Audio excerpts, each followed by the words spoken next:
అదే RTV app వార్తల్ని క్షణాల్లో చదివే అవకాశం ఉంటుంది. ఒక న్యూస్ పేపర్, ఒక టెలివిజన్ ఛానల్ మీ చేతుల్లో ఎప్పుడూ ఉంటాయి.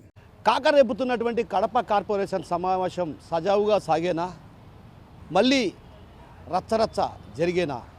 ఇది కడప నగరంలో ఉన్నటువంటి ప్రజల్లో ప్రధానంగా చర్చకు దారితీస్తున్న పరిస్థితి. ఏదైతే సమావేశాన్ని ఎలాగైనా జరగకుండా చూడాలన్నది టీడీపీ శ్రేణులు కుట్రలు చేస్తున్నారన్నటువంటిది బలమైన ఆరోపణ వినిపిస్తుంటే, మరోవైపు సమావేశం జరగకుండా ప్రజా సమస్యలు పరిష్కారానికి నోచుకొని పరిస్థితున్న నేపథ్యంలో వివాదాలకు దారితీస్తున్నటువంటి పరిస్థితి ఉన్న నేపథ్యంలో కూడా సమావేశం ఈసారైనా సజావుగా సాగేందుకు కూడా ఓవైపు వైసీపీ కార్పొరేటర్లు ప్రయత్నాలు చేస్తున్నారు. ఇంతకు ఆ ప్రయత్నాలు ఫలిస్తాయా?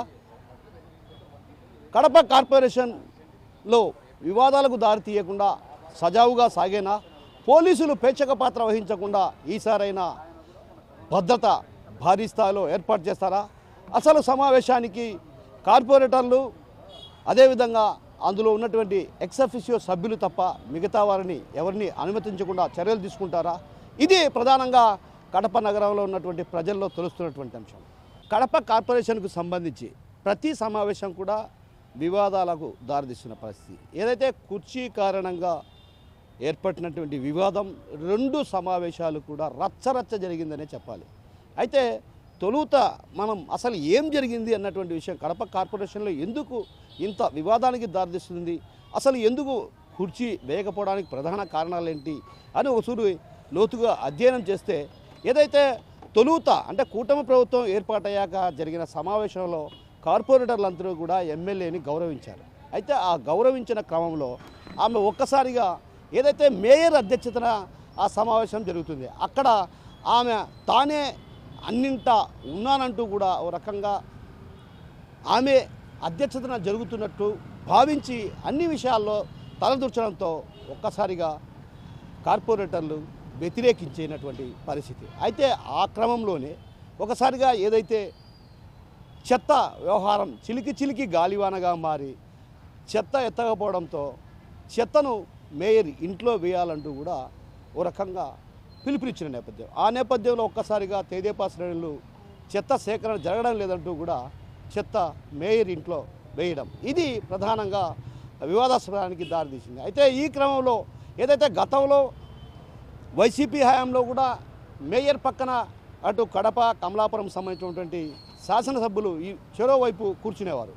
అయితే తన ఇష్ట ప్రకారమే వారిని కుర్చీ వేసి గౌరవించా, అదే గౌరవాన్ని ఎమ్మెల్యేకి కూడా ఇచ్చా.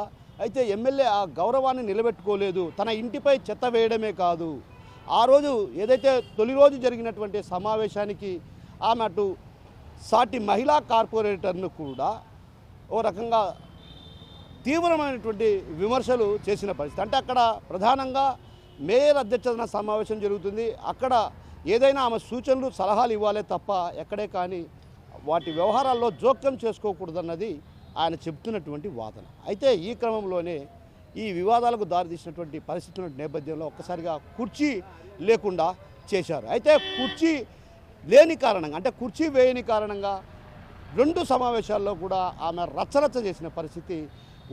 ప్రధానంగా ప్రజా సమస్యలను పట్టించుకోలేదన్నటువంటి విమర్శలు కూడా వైసీపీ కార్పొరేటర్లు చేశారు. అయితే సమావేశానికి తెదేపా శ్రేణులు లోనికి రావడంతో ఒక్కసారిగా మొదటి సమావేశంలో రచ్చరచ్చ జరగడాన్ని ఏదైతే తీవ్రంగా పరిగణించి కార్పొరేటర్లు ఎస్పీని కలిసి రక్షణ కల్పించాలని కోరారు. అయితే రెండవ సమావేశానికి అటు భారీ బలగాలను మోహరింపజేసి అటు 144 సెక్షన్ అమలులో పెట్టినప్పటికీ కూడా ర్యాలీగా వచ్చినటువంటి నేపథ్యం. ఎమ్మెల్యే మాధవిరెడ్డి ర్యాలీగా వచ్చారు. వచ్చిన తర్వాత లోనికి తన అనుచరులు ప్రవేశించినా కూడా పోలీసులు ప్రేక్షక పాత్ర పోషించారు. అప్పుడు కూడా సమావేశం జరగకుండా ఏదైతే అజెండాలోని అంశాలను ఆమె చించివేయడానికి దారితీసిందంటే ఒక రకంగా కక్ష సాధింపు ధోరణిలో భాగమే అన్నటువంటి ఆరోపణలు కూడా వైసీపీ శ్రేణులు అప్పట్లో వినిపించారు. అయితే తాజాగా గత కొంతకాలంగా ఏదైతే కార్పొరేషన్ సమావేశం నిర్వహించేందుకు కూడా మేయర్ కావచ్చు, అదేవిధంగా కార్పొరేటర్లు కూడా ప్రయత్నిస్తున్నప్పటికీ కూడా కార్పొరేషన్లో సమావేశాలు జరగని పరిస్థితి. దీంతో ప్రజా సమస్యలు పట్టించుకున్నటువంటి పాపాన పోలేదన్నటువంటి విమర్శలు కూడా ప్రధానంగా ప్రజల్లో వినిపిస్తున్న పరిస్థితి. అయితే ఆ క్రమంలోనే పలుమార్లు కూడా సమావేశం నిర్వహించేందుకు కూడా అటు కార్పొరేటర్లు కావచ్చు, మేయర్ ప్రయత్నాలు చేశారు. అయితే ఈ క్రమంలోనే ఈసారి జరగబోయే సమావేశానికి ఖచ్చితంగా అక్కడ కుర్చీ ఉండాలంటూ కూడా ఎమ్మెల్యే ఆదేశాలు జారీ చేసింది. ఆ ఆదేశాలను తూచా చెప్పకుండా కమిషనర్ పాటించారు అన్నటువంటి ఆరోపణలు కూడా కార్పొరేటర్లు చేస్తున్నారు. అయితే ఈ క్రమంలోనే అక్కడ కుర్చీ వేసి ఆ తర్వాత తాళాలు ఎక్కడున్నాయో తెలియని పరిస్థితి. ఒక రకంగా కార్పొరేటర్లు కూడా అక్కడ ఉన్నటువంటి తాళాలు ఎక్కడికి వెళ్ళాయంటూ కూడా లేక అంటే లిఖితపూర్వకంగా మేయర్ సురేష్ బాబే లిఖితపూర్వకంగా కార్పొరేటర్లు అందరూ కలిసి అక్కడ ఒక పత్రాన్ని వినతి పత్రాన్ని ఇచ్చి తలుపులు తెరవాలి, ఆ రోజు జరిగేటువంటి సమావేశంలో ఎలాంటి లోపాలు తలెత్తకుండా చూసుకోవాల్సినటువంటి బాధ్యత ఉందన్నటువంటి భావనతో అటు ఆయన కమిషనర్ మనోజ్ రెడ్డిని అడిగారు. అయితే ఆయన తర్వాత తెలుస్తానంటూ కాలయాపన చేయడంతో ఒక రకంగా తలుపులు బద్దలు కొడతానంటూ కూడా హెచ్చరించినటువంటి పరిస్థితి మేయర్ సురేష్ బాబు. అయితే అవేవి ఖాతారు చేయని పరిస్థితి. ఈ క్రమంలోనే ఒక్కసారిగా ఈ వివాదం చిలికి గాలివానగా మారినటువంటి పరిస్థితుల నేపథ్యంలో మేయర్ సురేష్ బాబుని ఎలాగైనా పదవీచ్యుతుణ్ణి చేయాలన్నది మాధవిరెడ్డి ఆలోచన. ఆ క్రమంలోనే ఒక్కసారిగా ఆయన అడ్డంగా దొరికారనే చెప్పాలి. ఎందుకంటే జిహెచ్ఎంసీ యాక్ట్ ప్రకారం ఆయన ఎలాంటి లబ్ధి అంటే ఆయన కానీ ఆయన కుటుంబ సభ్యులు ఎవరు కానీ ఎలాంటి లబ్ధి పొందకూడదు. అయితే ఈ వ్యవహారంలో తనకు ఎలాంటి సంబంధం లేదు. అదేవిధంగా తన కొడుకు ఫర్మ్ రిజిస్ట్రేషన్ తనకు తెలియకుండానే జరిగిపోయింది. తన కుమారుడు ఫర్మ్ రిజిస్టర్ చేసినప్పుడు ఎందుకు కమిషనర్ అడ్డు చెప్పలేదు, తనకెందుకు ఈ సమాచారాన్ని ఇవ్వలేదన్నది ఆయన వాదన. ఈ క్రమంలోనే ఒక్కసారిగా నోటీసులు తీసుకోవడం, ఆ తర్వాత 2 సార్లు కూడా ప్రిన్సిపల్ సెక్రటరీ ఎదుట హాజరై విచారణ అయితే హాజరైనటువంటి పరిస్థితి. అయితే విచారణకు హాజరైనటువంటి మేయర్ సురేష్ బాబు తను చెప్పిన వాదనను అధికారులు ఎక్కడా పరిగణలోకి తీసుకోలేదన్నటువంటి భావనతో ఆయన తొలుత హైకోర్టును ఆశ్రయించారు. మొదటి బెంచ్ ఏదైతే పిటిషన్ను కొట్టివేయడంతో డివిజన్ బెంచ్కి వెళ్ళారు. డివిజన్ బెంచ్లో ఆయనకు కొంత ఊరట లభించింది. ఆ తర్వాత ఏదైతే ఆయన చెప్పినటువంటి వాదనను పూర్తిగా వినాలంటూ కూడా సూచించింది. అయితే ఈ క్రమంలోనే తన న్యాయవాదిని వెంటబెట్టుకొని 2 రోజుల క్రితం ఆయన సురేష్ బాబు ప్రిన్సిపల్ సెక్రటరీ ఎదురుట హాజరై తన వాదనలు వినిపించారు. అయితే ఎక్కడా కూడా నిబంధనల ఉల్లంఘనలకు పాల్పడ్డారు కాబట్టి ఖచ్చితంగా మీపై చర్యలు తప్పవన్నటువంటి భావన అక్కడ వ్యక్తం చేశారే కానీ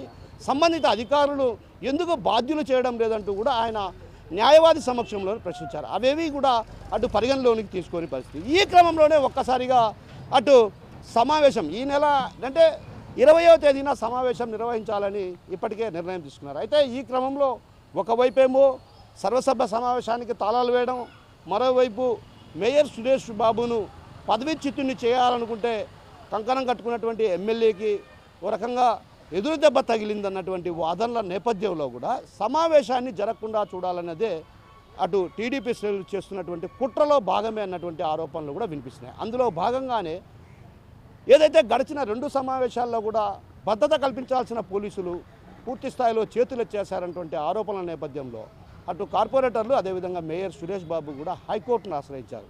20వ తేదీన జరగబోయే సమావేశాన్ని సజావుగా జరిగేలా చూడాలంటూ కూడా హైకోర్టును ఆశ్రయించారు. దీంతో హైకోర్టు కూడా వారి పిటిషన్ను పరిగణలోకి తీసుకొని వాదనలు విన్న అనంతరం కూడా ఏదైతే స్పష్టం చేసింది, ఏదైతే జరగబోయే సమావేశానికి భారీ భద్రతను ఏర్పాటు చేయాలి, ఎలాంటి చిన్నపాటి సమస్య వచ్చినా కూడా దానికి బాధ్యత పోలీసులే వ్యవహరించాల్సి ఉంటుందంటూ కూడా ఒక ఉత్తర్వులు జారీ చేసిన నేపథ్యం. అయితే ఈ ఉత్తర్వులు జారీ చేసిన తర్వాత సమావేశం అంటే మేయర్ను పదవీచ్యుతుని చేసి సమావేశం జరుపుకోవాలన్నటువంటి భావనలో ఉన్నటువంటి టీడీపీ శ్రేణులు ఇది మింగుడుపడనటువంటి అంశం. ఒక రకంగా సురేష్ బాబును పదవీచ్యుతుని చేయాలన్న భావనతో ఉన్నటువంటి నేపథ్యం, ఆ నేపథ్యంలోనే ఆయన పదవీచ్యుతుని చేయలేకపోయామన్నటువంటి మనోవేదనకు గురైనటువంటి నేపథ్యంలో ఒక్కసారిగా సమావేశాన్ని ఎలాగైనా జరగకుండా చూడాలన్నదే వారు కుట్రలో భాగమైనటువంటి ఆరోపణలు కూడా సర్వత్రా వినిపిస్తున్నాయి. అందుకోసమే ఈ సమావేశాన్ని ఎలాగైనా వాయిదా వేయాలి, లేకుంటే సమావేశం జరగకుండా చూడాలన్నదే వారు ఏకైక లక్ష్యంగా పెట్టుకున్నారన్నటువంటి ఆరోపణలు కూడా అటు వైసీపీ శ్రేణుల్లో బలంగా వినిపిస్తున్నాయి. అయితే ఈ క్రమంలోనే ఇక్కడ సమావేశం సజావుగా జరగడానికి ఓవైపు హైకోర్టు నుంచి కూడా ఉత్తర్వులు వచ్చాయి, భారీ భద్రతను కల్పించాలంటూ కూడా హైకోర్టు నుంచి ఉత్తర్వులు వచ్చాయి. అయితే చిన్న లాజిక్ ఇక్కడ ఏంటంటే మేము భద్రత కల్పించలేం, ఎందుకంటే గొడవలు అంటే భారీ స్థాయిలో మాబ్ గుమ్మిగూడే అవకాశాలు ఉన్నాయి. ఈ నేపథ్యంలో భద్రత కల్పించడం కష్టసాధ్యం అన్నటువంటి భావన వ్యక్తం చేస్తూ కూడా పోలీసులు ఇంటెలిజెన్సీ వర్గాలకు ఒక లేఖ రాశాయంటే దీన్ని బట్టి ప్రభుత్వ కుట్రలో భాగమే అన్నటువంటి ఆరోపణలు కూడా అటు వైసీపీ శ్రేణులు చేస్తున్నారు. అయితే ఈ క్రమంలోనే ఒక్కసారిగా అటు పైన కుర్చీ వేసి ఆ తర్వాత తాళాలు లేకపోవడం, అదేవిధంగా పోలీసులు లేఖ రాయడం, ఈ పరిణామాలన్నీ చూస్తుంటే ఖచ్చితంగా ఈ సమావేశం జరగకుండా చూడాలన్నదే ఏకైక లక్ష్యంగా టీడీపీ ఎమ్మెల్యే మాధవిరెడ్డి పెట్టుకున్నారన్నటువంటి ఆరోపణలు కూడా సర్వత్రా వినిపిస్తున్న పరిస్థితి. మరోవైపు ఏదైతే కమిషనర్ కూడా ఆ సమావేశానికి హాజరవుతారా లేదా అనేది కూడా అయోమయ పరిస్థితి. ఎందుకంటే ఇప్పటికే సమావేశ తేదీ ఖరారు చేసినప్పటి నుంచి ఆయన రకరకాల ప్లాన్లు వేసుకుంటున్నారు.